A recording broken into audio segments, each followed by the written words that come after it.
17 ఏళ్లలో పంజాబ్కి ట్రోఫీ కోసం రోజు కలలు కంటున్న ప్రీతి జింటాకు ఈ సీజన్లో నేనున్నానంటూ వచ్చి పంజాబ్ను క్వాలిఫైర్ 1లో నిలబెట్టిన ఎందరో హేమాహేమీలను నమ్ముకున్న ప్రీతి జింటాకు చివరికి ఇండియన్లోనే ఆ మడుగు దొరికాడు. ప్రత్యర్థుల్ని తన బ్యాటింగ్తో ఊచకోత కోసి కెప్టెన్సీతో తన టీంను క్వాలిఫైర్స్కు చేర్చి ఈ ఘనతను తన పేరిట లిఖించుకున్నాడు. 2008 నుంచి ఉన్న టీమ్స్లో 2020 వరకు ఫైనల్ ఆడని ఒకే ఒక జట్టు ఢిల్లీ క్యాపిటల్స్. అలాంటి టీంను 2020 సీజన్లో ఫైనల్ చేర్చాడు శ్రేయస్ అయ్యర్.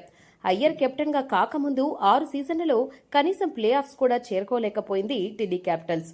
ఢిల్లీ తర్వాత ఐపీఎల్లో అంతటి దరిద్రం ఉన్న టీం పంజాబ్ కింగ్స్. గత 17 సీజన్లలో పంజాబ్ ప్లే ఆఫ్స్ ఆడింది 2 సార్లు మాత్రమే. 2014లో ఫైనల్ ఆడిన పంజాబ్ ఆ తర్వాత 10 సీజన్లలో కనీసం ప్లే ఆఫ్స్ కూడా చేరలేకపోయింది. అలాంటి పంజాబ్ కింగ్స్ జట్టు 2025 సీజన్లో శ్రేయస్ అయ్యర్ కెప్టెన్సీలో ప్లే ఆఫ్స్ చేరింది. గత 6 సీజన్లలో కెప్టెన్గా 3 ఫ్రాంచైజ్లను ప్లే ఆఫ్స్ చేర్చిన మొట్టమొదటి కెప్టెన్గా నిలిచాడు శ్రేయస్ అయ్యర్. ఈ సీజన్లో పంజాబ్ కింగ్స్ ఫైనల్ చేరితే 3 టీమ్స్ను ఫైనల్ చేర్చిన మొట్టమొదటి సారథిగా కూడా రికార్డు క్రియేట్ చేస్తాడు. 2021 ఫిబ్రవరి ముందు వరకు విరాట్ కోహ్లీ తరువాత టీమిండియా కెప్టెన్గా శ్రేయస్ అయ్యర్ పేరే వినిపించింది. అయితే ఒక్క గాయం అతని కెరీర్ని తలకిందులు చేసింది. ఇంగ్లాండ్తో సిరీస్లో ఓ క్యాచ్ అందుకునే క్రమంలో శ్రేయస్ అయ్యర్ గాయపడ్డాడు. దీంతో 2021 సీజన్కు అయ్యర్ ప్లేస్లో రిషబ్ పంత్ కెప్టెన్గా బాధ్యతలు తీసుకున్నాడు. ఢిల్లీ క్యాపిటల్స్ మేనేజ్మెంట్కు రిషబ్ పంత్ కెప్టెన్సీ బాగా నచ్చడంతో శ్రేయస్ అయ్యర్ గాయం నుంచి కోలుకున్న తర్వాత కూడా ప్లేయర్గానే కొనసాగించింది.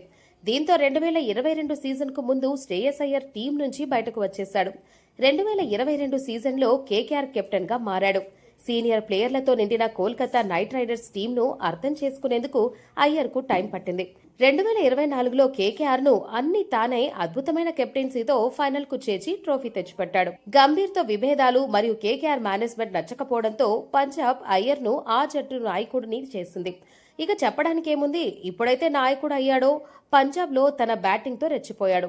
అటు కెప్టెన్సీ ఇటు బ్యాటింగ్ ఇలా రెండిట్లో తన మార్క్ చూపిస్తూ పంజాబ్ను క్వాలిఫైర్ 1కు అర్హత సాధించేలా చేశాడు. ప్రీతి జింటా 17 ఏళ్లుగా కన్న కలను అయ్యర్ ఒక్కడే ఒక్క సంవత్సరంలో తీర్చేస్తున్నాడు. క్వాలిఫైర్ 1లో గెలిస్తే చాలు ఫైనల్కు చేరినట్టే. ఇప్పటికే పంజాబ్ ఉన్న ఫామ్ను చూస్తే ఆ టీంకు ఈ ఫైనల్ అంత కష్టమేమీ కాదు అనే చెప్పాలి. ఇప్పటికే ముంబైను సైతం మట్టి కర్పించిన పంజాబ్కు ఆర్సీబీ రూపంలో ఇంకో పరీక్ష ఉంది. ఆర్సీబీ కూడా 18 ఏళ్ల నుంచి ట్రోఫీ లేకుండా ఈసారి ఫైనల్ చేరేలా కనిపిస్తోంది. ఈసారి పంజాబ్ మరియు ఆర్సీబీ ఫైనల్ జరిగితే చూడాలని అటు పంజాబ్ ఫ్యాన్స్ తో పాటు ఆర్సీబీ ఫ్యాన్స్ కూడా ఎదురుచూస్తున్నారు. చూడాలి మరి ఈ ప్రీతి జింటా నాయకుడు పంజాబ్ను ప్రీతి జింటా కన్న కలను నెరవేరుస్తాడా? చూడాలంటే ఫైనల్ వరకు వేచి చూడాల్సిందే. మరి శ్రేయస్ నాయకత్వంపై మీ అభిప్రాయాలను కామెంట్స్ రూపంలో తెలియజేయండి.